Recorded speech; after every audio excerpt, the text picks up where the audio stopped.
स्वागत है फिर से।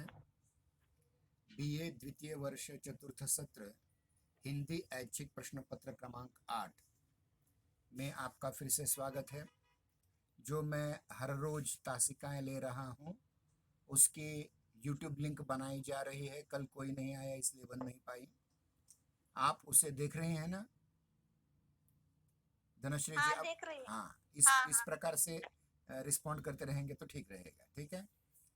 अ, तो देखिए, जिस बात को हमने आरंभ किया था राजभाषा हिंदी के विषय को, तो उसमें बहुत सी बातें हमने आपके सम्मुख रखी थी। अगर वो देख रही होंगी या फिर उसके पीडीएफ भी मैंने बना करके डाल दिए, वो पढ़ते होंगी तो आपको बहुत कठिनाई नहीं जाएगी, बहुत आसानी से इस विषय को आप समझ पाएंगे। देखिए, राजभाषा हिंदी के अंतर्गत बहुत सी बातें हमने देखी थी, जिसके अंतर्गत संविधान की धारा 120, संविधान की धारा 210, संविधान की धारा 343, 344, 345, 346, 347, 348, 349, 350 और 351 ये होने के उपरांत हमने आ, ये भी देखने का प्रयास किया था कि इसमें किस प्रकार से 27 मई 1952 का राष्ट्रपति का आदेश क्या है। उसके उपरांत ये भी देखने का प्रयास किया था कि राष्ट्रपति का आदेश 1960 का किस प्रकार से है, तथा इन पर चर्चा बहुत अच्छी प्रकार से की थी। आज हम आगे राष्ट्रभाषा अधिनियम 1963 की ओर ध्यान देंगे। देखिए, राजभाषा आयोग द्वारा 1956 में राजभाषा के प्रगामी प्रयोग को लेकर के प्रतिवेदन प्रस्तुत किया। इस प्रतिवेदन के प्रकाशित होने पर दक्षिण भारत में हिंदी के राजभाषा बनाए जाने का तीव्र विरोध हुआ, खास करके तमिलनाडु में। इस विरोध के सम्मुख भारत सरकार ने राजभाषा के संबंध में तुष्टीकरण की नीति का परिचय दिया। परिणाम स्वरूप यह राजभाषा अधिनियम 1963 में अस्तित्व में आया। यह अधिनियम संविधान के अनुच्छेद 343 के खंड 3 में विहित उपबंधों के आधार पर बनाया गया था। इस संबंध में जो विधेयक लोकसभा और राज्यसभा में प्रस्तुत किया गया, रखा गया, उसके पारित होने पर राष्ट्रपति की स्वीकृति के लिए भेज दिया गया। राष्ट्रपति की स्वीकृति के बाद वह राजभाषा अधिनियम 1963 के रूप में प्रसिद्ध हुआ और लागू हुआ। अब देखिए, राजभाषा अधिनियम 1963 में जो प्रावधान रखे गए हैं उनको हम अब देखने का प्रयास करेंगे। ध्यान रहे, राजभाषा अधिनियम 1963 की धारा 3 में, मतलब उसमें पहले में धारा 3 में यह व्याख्या की गई है कि संविधान के आरंभ होने के 15 वर्ष की अवधि की समाप्ति के बाद, अर्थात 26 जनवरी 1965 से तत्काल पूर्व जिन सरकारी प्रयोजनों के लिए अंग्रेजी का प्रयोग किया जा रहा था उनमें हिंदी के अतिरिक्त अंग्रेजी का प्रयोग होता रहेगा। ध्यान रहे, संविधान जब बना था तो उस समय हिंदी राजभाषा बनाई गई, राजलिपि देवनागरी बनाई गई और भारतीय अंकों का अंतर्राष्ट्रीय रूप लिखने के लिए प्रयुक्त किए जाने का प्रावधान हुआ। परंतु स्वाधीन मतलब संविधान बनने के समय तक जो कामकाज अंग्रेजी में चलता था वह 15 वर्षों के लिए चलता रहेगा, इस प्रकार का प्रावधान हुआ। परंतु फिर भी आगे चल करके कुछ लोगों के विरोध के कारण, खास करके दक्षिण भारतीय लोगों के विरोध के कारण, हिंदी पूरी तरह से राजभाषा नहीं बनी और ये प्रावधान किया गया कि उन 26 जनवरी 1965 से पूर्व तक जिन सरकारी प्रयोजनों के लिए अंग्रेजी का प्रयोग होता था वह जारी रहेगा। हिंदी का भी रहेगा, अंग्रेजी का भी रहेगा। मतलब उल्टे ये हुआ कि हिंदी राजभाषा की जगह सहराज भाषा बनी और अंग्रेजी ही राजभाषा के रूप को प्रतिष्ठित करते रही। यह दुर्दैव की बात थी। और इसी धारा में मतलब राजभाषा अधिनियम 1963 की तीसरी धारा में यह भी कहा गया है कि संसद के कार्य के निपटारे के लिए, निष्पादन के लिए भी 26 जनवरी 1965 के बाद हिंदी के अतिरिक्त अंग्रेजी का प्रयोग भी जारी रहेगा। मतलब हमारे संविधान निर्माताओं ने हमारे एक स्वाधीन देश की जो राजभाषा हिंदी बननी चाहिए उसकी जगह पर किसी न किसी रूप में अंग्रेजी को प्रतिष्ठित किया और हिंदी सह राजभाषा बनी और अंग्रेजी राजभाषा बनी रही। ये बहुत दुर्दैव की बात है, लेकिन करें क्या। हमारे जनतंत्र में जब तक किसी चीज को सभी लोग स्वीकार नहीं पाते तब तक ये बातें चलती रहेंगी। ठीक है, आगे चलते हैं। देखिए, इसी राजभाषा अधिनियम 1963 के की धारा 4 में यह व्यवस्था की गई है कि उपर्युक्त धारा 3 के लागू होने पर, मतलब ये जो अभी हमने पढ़ी, लागू होने की तारीख से 10 वर्ष की अवधि समाप्त होने पर हिंदी की प्रगति की जांच करने के लिए एक संसदीय राजभाषा समिति का गठन किया जाएगा। एक संसदीय राजभाषा समिति गठित की जाएगी जिसमें 20 लोकसभा के सदस्य अर्थात खासदार होंगे जो चुनकर दिए गए हैं और 10 राज्यसभा के सदस्य अर्थात सांसद या खासदार होंगे जिनको बाकी सारे सांसदों और विधायकों ने प्रत्येक राज्य के चुन करके दिया हो। ऐसे राज्यसभा के खासदार सांसद भी 10 रहेंगे। यह समिति हिंदी के प्रयोग की प्रगति की समीक्षा कर राष्ट्रपति को अपना प्रतिवेदन रिपोर्ट प्रस्तुत करेगी, जो संसद के दोनों सदनों में प्रस्तुत किया जाएगा और राज्य सरकारों को भी भेज दिया जाएगा। राष्ट्रपति इस प्रतिवेदन पर तथा राज्य सरकार की राय पर निर्देश जारी करेंगे। मतलब ध्यान रखिए कि राजभाषा अधिनियम 1963 के धारा 4 में यह स्पष्ट किया गया है कि 15 वर्ष पूरे हो चुके हैं संविधान को बनकर के 1965 में 15 वर्ष पूर्ण होंगे। उससे पहले 2 वर्षों में क्या करना है आपको कि एक राजभाषा समिति का गठन करना है जो राजभाषा आयोग की सिफारिशों पर विचार करने के लिए निर्धारित की जा चुकी है और जिसमें लोकसभा के 20 सदस्य और राज्यसभा के 20 सदस्य शामिल होंगे।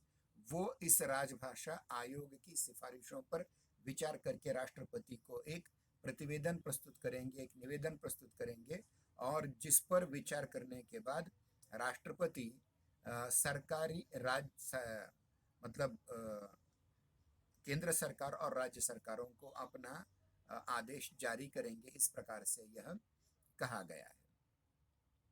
ये देखिए, ये जो संसदीय समिति है, ये संसदीय समिति राष्ट्रपति के आदेश से उनकी सिफारिशों को, उनके प्रतिवेदन को लोकसभा और राज्यसभा दोनों में प्रस्तुत करेगी और जिसका प्रतिवेदन राष्ट्रपति को दिया जाएगा और राज्य सरकारों को भी दिया जाएगा कि भाई हमारे संविधान के निर्माण से 15 वर्ष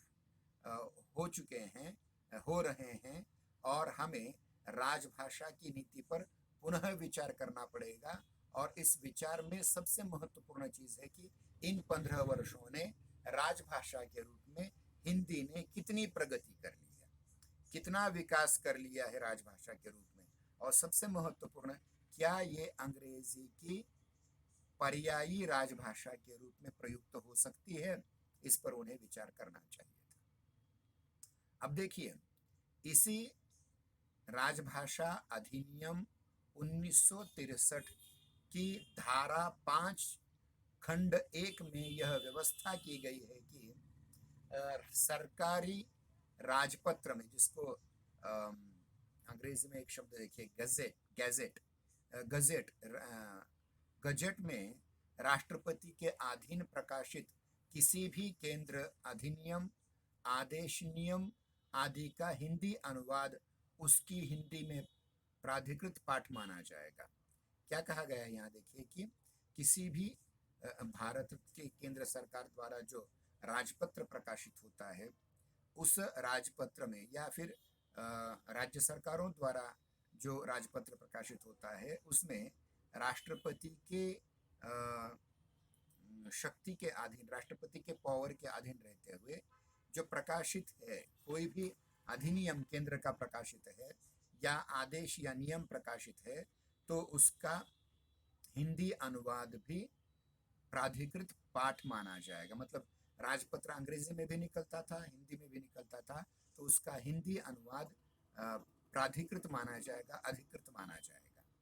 अब इसी धारा 5 के खंड 2 में यह भी व्यवस्था की गई है कि निर्धारित तिथि से, मतलब 1965, जहां 15 वर्ष पूरे होते हैं हमारे संविधान को, निर्धारित तिथि से संसद के किसी भी सदन में प्रस्तुत किए जाने वाले सभी विधेयकों मतलब कायदा का जो मूल रूप होता है उसका, विधेयकों अथवा उनके संशोधनों के प्राधिकृत अंग्रेजी पाठ के साथ उसके हिंदी अनुवाद भी प्रस्तुत किए जाएंगे, जो अधिनियम के अधीन बनाए गए नियमों द्वारा विहित प्रकार से प्राधिकृत होंगे। मतलब संसद में जो भी, यानी संसद का काम क्या होता है, विधि मंडल का काम क्या होता है, मतलब लोकसभा, राज्यसभा, विधान परिषद और विधानसभा में यह होता है कि सारे सांसद या सारे विधायक मिलकर के किसी विधेयक को जो मंजूरी देते हैं, इस पर जो चर्चा होती है, उसका अंग्रेजी में लेखन होता है। तो ये कहा गया है कि 15 वर्ष, संसद के 15 वर्ष बीतने के उपरांत उसके अंग्रेजी प्राधिकृत पाठ के साथ साथ उसका हिंदी अनुवाद भी अधिकृत माना जाएगा। आगे कहा गया है कि इसी राजभाषा अधिनियम 1963 के अंतर्गत की 6ठी धारा में ये भी कहा गया है कि जितने भी अधिनियम बनाए जाएंगे उनका प्राधिकृत हिंदी अनुवाद भी उपलब्ध किया जाएगा, उपबंधित किया जाएगा। यानी 6ठी धारा में राष्ट्रपति के द्वारा जो राजभाषा अधिनियम 1965-63 बनाया गया है, उसके अधीन की 6ठी धारा में ये भी कहा गया है कि जितने भी अधिनियम बनेंगे उनका भी प्राधिकृत हिंदी अनुवाद उपलब्ध किया जाएगा। ये बहुत महत्वपूर्ण बात यहाँ कही गई है। अब उसके आगे ये, मतलब राजभाषा अधिनियम 1963 के धारा 7 के अंतर्गत यह भी कहा गया है कि किसी राज्य का राज्यपाल, अब देखिए भारत के जितने भी राज्य हैं, उत्तर प्रदेश, मध्य प्रदेश, महाराष्ट्र, आंध्र प्रदेश वगैरह वगैरह, जितने भी राज्य हैं उनके राज्यपाल राष्ट्रपति की पूर्व सम्मति से, मतलब राष्ट्रपति की सम्मति लेने के बाद उस राज्य के उच्च न्यायालय द्वारा दिए गए किसी निर्णय, डिग्री अथवा आदेश के लिए अंग्रेजी के अलावा हिंदी अथवा उस राज्य की राजभाषा के प्रयोग को प्राधिकृत कर सकता है। मतलब देखिए यहाँ उच्च न्यायालयों और उच्चतम न्यायालय की भाषा पर भी विचार किया गया है। तो 1963 के इस राजभाषा अधिनियम की धारा 7 के अंतर्गत कहा गया है कि किसी भी राज्य का राज्यपाल राष्ट्रपति की पूर्व सम्मति से उस राज्य में होने वाले उच्च न्यायालयों के द्वारा दिए जाने वाले निर्णयों की भाषा अंग्रेजी के साथ साथ हिंदी अथवा उस राज्य की, जैसे मराठी, गुजराती, बंगाली, तमिल, तेलुगु, कन्नड़, मलयालम, कश्मीरी, डोगरी, बंगाली, असमिया, उड़िया इत्यादि भाषाओं में उनके पाठ को प्राधिकृत मान सकता है। अगर हिंदी भाषी प्रदेश है तो हिंदी में, या और अहिंदी भाषी प्रदेश है तो मराठी, तेलुगु, तमिल, कन्नड़, मलयालम, गुजराती, बंगाली, असमिया, उड़िया इत्यादि भाषाओं में उसको प्राधिकृत मान सकता है। और जहां कहीं ऐसा निर्णय, कोई डिग्री अथवा कोई आदेश जो उच्च न्यायालय का हो, अंग्रेजी के से इतर किसी भाषा में पारित किया जाए, अंग्रेजी के अलावा अन्य भाषा में पारित किया जाए, तो वहां उसके साथ साथ उच्च न्यायालय के प्राधिकार के अधीन जारी किया गया उसका अंग्रेजी अनुवाद भी प्राधिकृत माना जाएगा। मतलब समझिए, महाराष्ट्र में, महाराष्ट्र के उच्च न्यायालय ने, समझिए औरंगाबाद खंडपीठ ने या मुंबई खंडपीठ ने या नागपुर खंडपीठ ने अगर मराठी भाषा में कोई आदेश दिया है तो उसका अंग्रेजी अनुवाद देना भी आवश्यक, अनिवार्य माना जाता है। बहुत ही महत्वपूर्ण बात है, मैं फिर से कहूंगा, राजभाषा अधिनियम 1963 की धारा 7 के अंतर्गत ये कहा गया है कि कोई भी राज्य, किसी भी राज्य का राज्यपाल राष्ट्रपति की पूर्व सम्मति से उनके उच्च न्यायालयों में पारित किए जाने वाले जितने भी निर्णय हैं, जितने भी नतीजे हैं, डिग्रियां हैं या आदेश हैं, वो अपनी अपनी भाषा में पारित कर सकते हैं, लेकिन उसको उनका अंग्रेजी अनुवाद भी प्रस्तुत करना पड़ेगा प्राधिकृत करने के लिए। अब देखिए, इसी राजभाषा अधिनियम 1963 की धारा 8 खंड 1 के अंतर्गत अधीन ये भी कहा गया है कि केंद्रीय सरकार सरकारी राजपत्र में अधिसूचित करके अधिनियम के प्रयोजनों को पूरा करने के लिए नियम बना सकती है। क्या कहा गया है, देखिए कि राजभाषा अधिनियम 1963 के धारा 8 खंड 1 के अंतर्गत ये कहा गया है कि केंद्रीय सरकार सरकारी राजपत्र, सरकारी गजट, गवर्नमेंट गजट में अधिसूचित करने के उपरांत इस अधिनियम के प्रयोजनों को पूरा करने के लिए अधिनियम का रूपांतरण नियम में कर सकती है। तो ये हुआ राजभाषा अधिनियम 1963 के बारे में।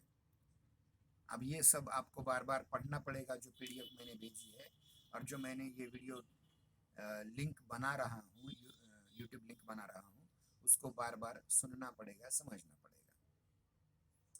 अब इसके उपरांत राजभाषा अधिनियम 1967 पारित किया गया, जो संशोधित था।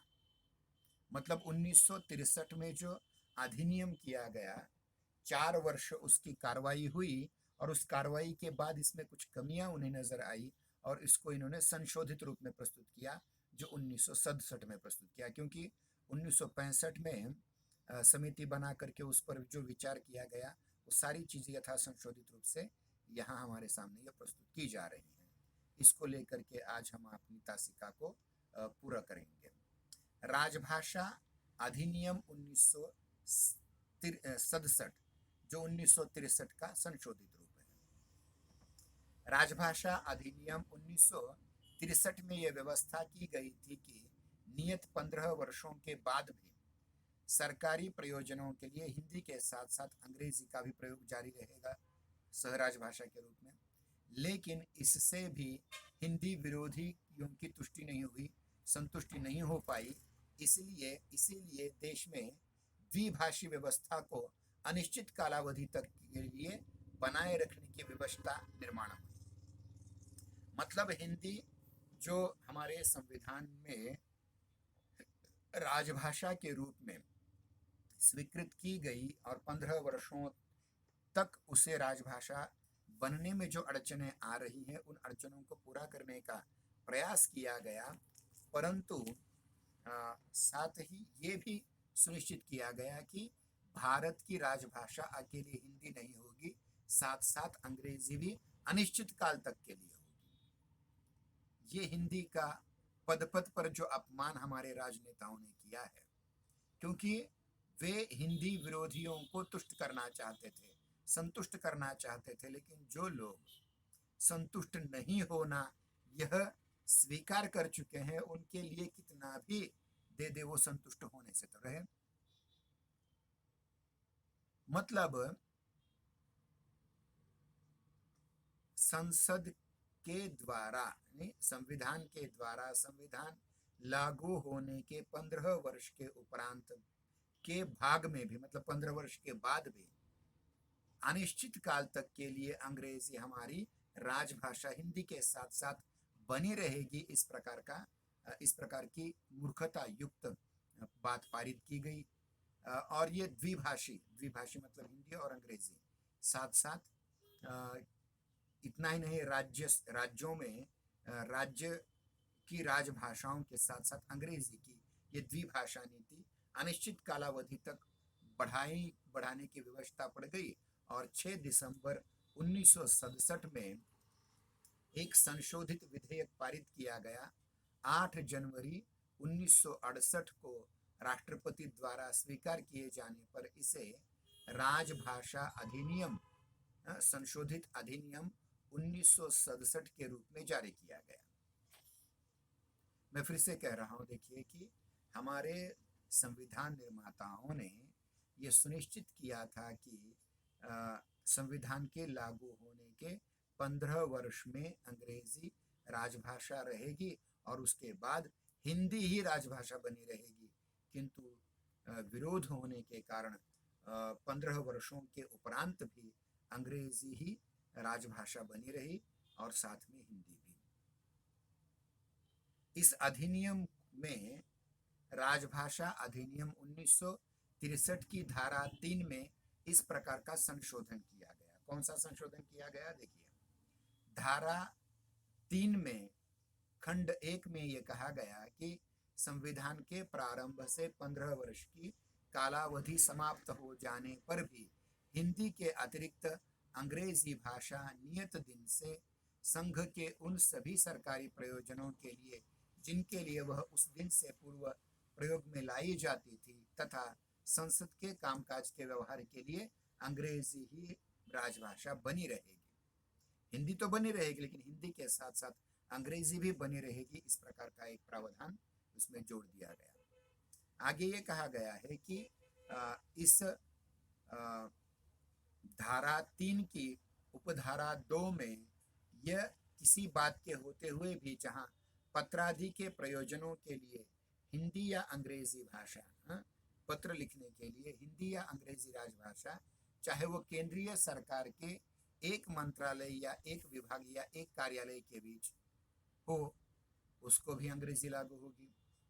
केंद्रीय सरकार के एक मंत्रालय या विभाग या कार्यालय के और केंद्रीय सरकार के स्वामित्व के या नियंत्रण में किसी अन्य निगम या कंपनी या उसके कार्यालय के बीच प्रयोग में लाई जाती है, वहां उस तारीख तक जब तक पूर्वोक्त संबंधित मंत्रालय, विभाग, कार्यालय या निगम या कंपनी का कर्मचारी वर्ग हिंदी का कार्य साधक काम चलाऊ ज्ञान प्राप्त नहीं कर लेता, ऐसे पत्रादि का अनुवाद यथास्थिति अंग्रेजी में या उसकी भाषा में हो।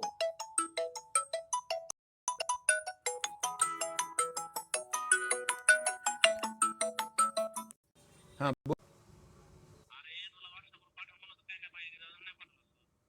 ठीक आहे, सध्या माझं पिरियड चालू आहे, नंतर सांगतो।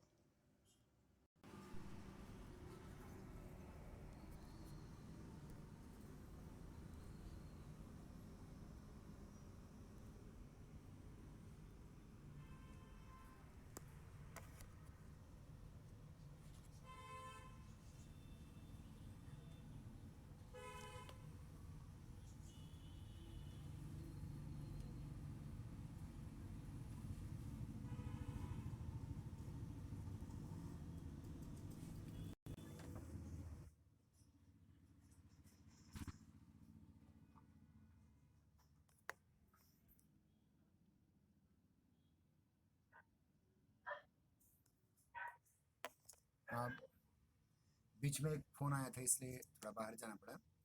तो देखिए कि केंद्रीय सरकार के जितने भी मंत्रालय हैं या विभाग हैं या उनके कार्यालय हैं, उनके बीच में